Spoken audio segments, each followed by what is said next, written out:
Great rising, everyone. What is the daily? Well, first of all, before we get into the daily message, happy hump day.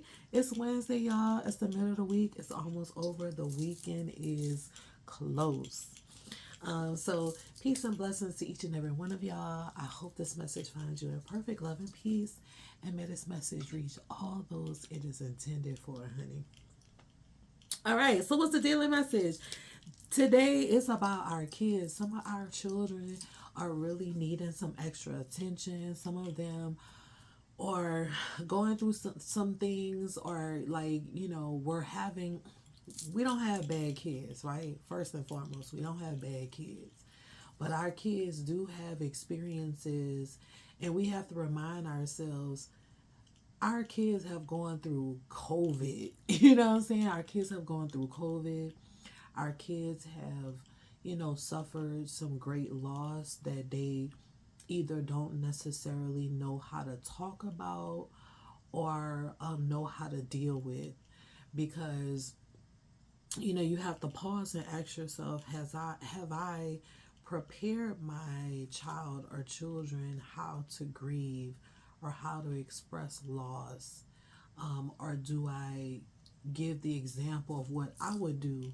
And a lot of times we tend to drown our problems. We tend to ignore them. We tend to keep pushing forward, keep pushing through, acting as if things don't exist.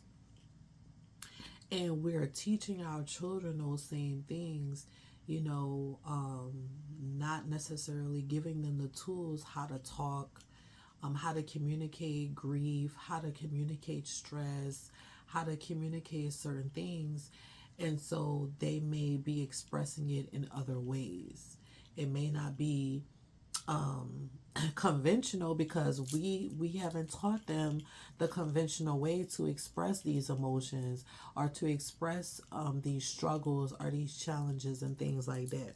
So please keep that in mind. Don't be quick to judge or quick to get angry or quick to write it off as troubling or something like that, but approach it with the perspective of love.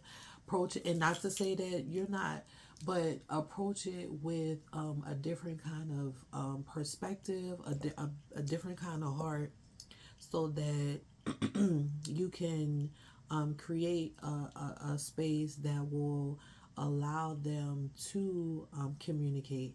And sometimes, because they seek for us to teach them and to show them, sometimes we have to be the examples. Sometimes we have to be vulnerable enough to our children and let them know our mistakes, let them know, you know, our struggles, so that they can connect and identify, and hopefully to create a foundation and a platform and a safe space for them to then open up and express themselves.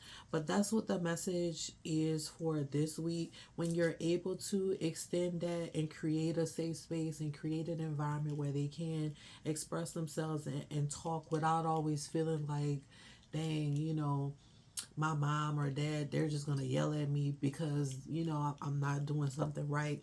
Or, they're going to jump down my throat because I'm not necessarily communicating. I don't know what other way to say it. It may sound disrespectful to you, but I don't know what other way to say it. You know what I'm saying? Than the way that I'm saying it, because I wasn't given all the tools to say it. And sometimes we also have to understand too, our children, we're given guardianship over them, but they're also spirits too.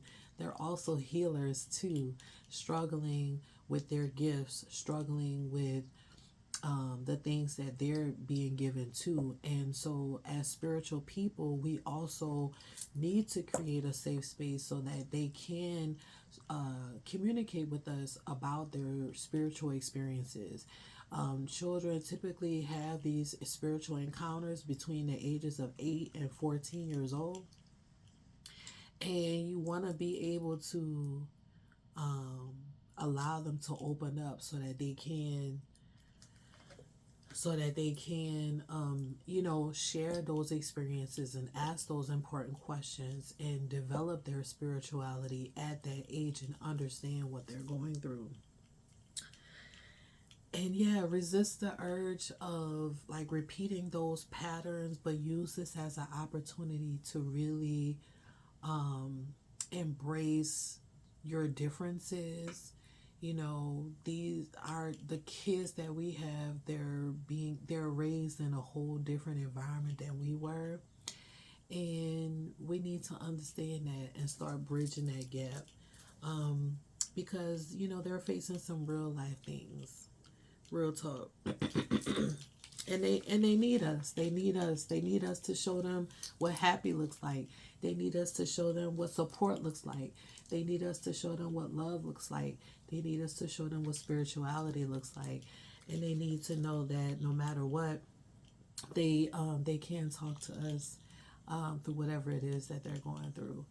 Because we've been there, because we embrace it, and because we're transparent enough to open ourselves up and be honest about what we're going through, and therefore they can do the same. All right, you guys, I love y'all with a perfect heart. I hope that have really helped y'all. I know it has helped me, because yeah, I'm definitely going to use this week as an opportunity to, you know, bridge the gap with my children and some of the things that, you know, we encountered. You know, we started watching this JJK. What is it? Jujutsu Kaisen, this anime series that they love, and things like that. So yeah, I think it's super important. So it's just a reminder for us to just make more opportunities to do that with our kids. So I love each and every one of y'all. Thank y'all so much for being here. Thank y'all for your love and support. If you need a one-on-one session, you can always book with me or subscribe to my tarot subscription service. And I will see you soon. Love you guys. Bye.